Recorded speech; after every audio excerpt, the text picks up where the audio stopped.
Thank you. And now let's move on to another dramatic fight. This one, however, seems like it's headed to a courtroom.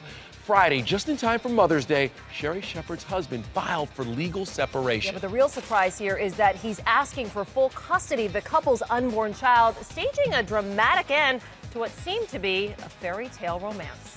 It's a high-profile case, and so we can imagine that all of this is going to play out in public. Sherri versus her estranged husband Lamar. According to court papers, he wants spousal support and their prenup invalidated based on fraud. And in an unusual move, he's seeking custody of their unborn child, due via surrogate this summer. You guys want to add to the fam? Girl, if you got a uterus available, I'm looking for one, Rachel. In 2012, Shepherd told Rachel Ray that she and Lamar were seeking a surrogate. We would like to have another one. We're in fertility, as a matter of fact. It's a little tricky, granted, in that the baby hasn't yet been born, so we don't know who the better parent is. We don't really have information about that. Tanya Acker is a host on Hot Bench, a new syndicated court program featuring 3 judges, which premieres September 15th.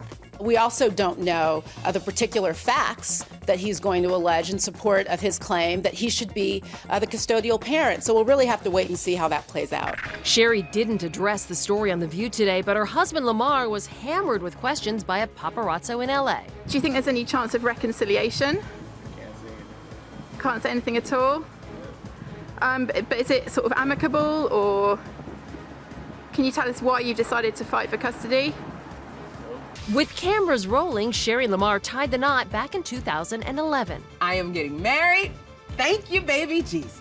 The preps and ceremony were part of a Style Network special. We're hoping we can be married for 61 years. That was a joyous time for Sherri, who divorced her first husband in 2009. I went through a horrible custody battle and went through a painful divorce. But today, it's Sherri's current husband making headlines and getting slammed on social media. Yahoo Celebrity Heat Index tracked Twitter traffic about Lamar in the past 24 hours, and it's 96% negative. After reading the court papers, I still don't clearly understand what the fraud is, but this is so sad because this child will be born into contention, ugliness, and absolute madness. And